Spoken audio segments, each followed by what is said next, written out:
awesomeness of God. I love using that word awesome when it comes to God. Do you know something? Just a little tidbit here. You will never find the word awe or wonder used anywhere in the Bible except in regard to God and his characteristics, because awesome means full of awe. Now, let's talk about the glory of God. What is the glory of God? You know, I was playing golf with a pastor one day, and this pastor had a terrible thing happen. A building actually collapsed on him. It broke his skull open, it broke his neck, and it broke his back. The EMTs came, covered him up, and pronounced him dead.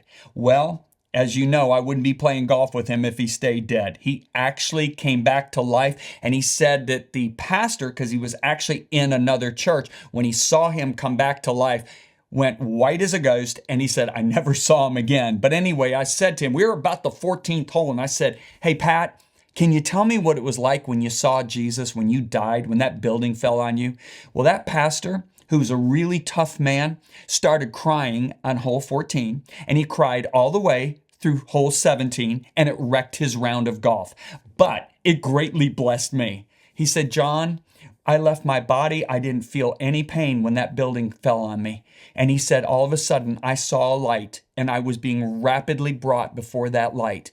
And he said, as the light got closer, I started noticing features. He said, the first thing I saw were the eyes. And he starts bawling. This grown man starts bawling like a baby.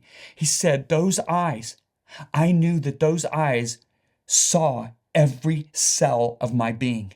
And he said, I felt those eyes loved every cell of my being. He said, I can't describe the love. I've never experienced love like this. And he said, the closer I got, the more his presence was cleansing me. And he said, then I saw his features. He said, John, he was so bright. It was brighter than the sun.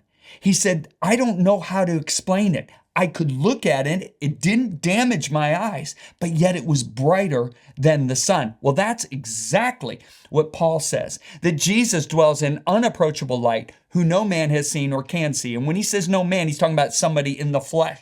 Remember, God said, you can't see my glory and live. So the reason Isaiah saw his glory is because he was in the Spirit. The reason John saw his glory in the book of Revelations, and his face shone like the sun, he said, is because he was in the Spirit. So what is the glory of God?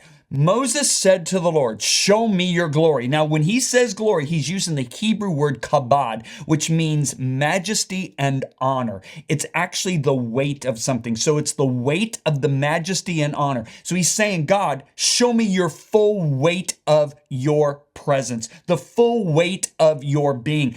God's response to him was, I'll cause all my goodness to pass before you, and I will proclaim the name of the Lord. Now, it's interesting. Moses asked for glory. God uses the word goodness. The Hebrew word is tuwab, and that word tuwab means good in the widest sense. So in essence, God says, all that makes me me, I'm going to pass before you, but I've got to hide you. Because if you look at me, you're dead. And so God said, the reason I'm going to proclaim the name of the Lord is if a king walks into the throne room and he's got all his robes on and all of his glory, there's a herald that proclaims his name.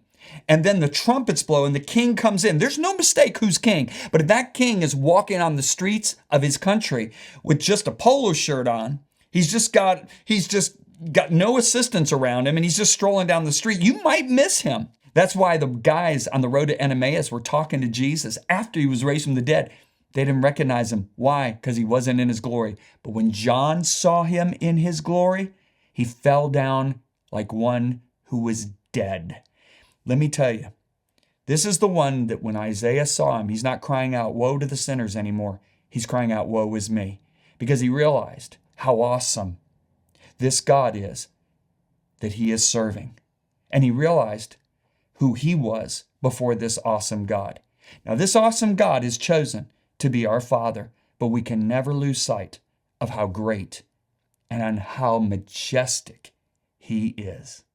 I really hope you enjoyed that video. And here's the really cool news. I have 42 other videos that correspond with each of the 42 chapters in the brand new book, The Awe of God. Why did I do this? Because I want to see the core concepts go deep into your heart so that your life is transformed. So go to one of your favorite outlets, whether it's Amazon, Books A Million, Barnes & Noble, or johnbevere.com. Order a book, not just for you, but for your friends, and then go to Appendix A in the back of the book and scan the QR code, and it will bring you to all 42 videos. Hey, let your transformation journey begin now.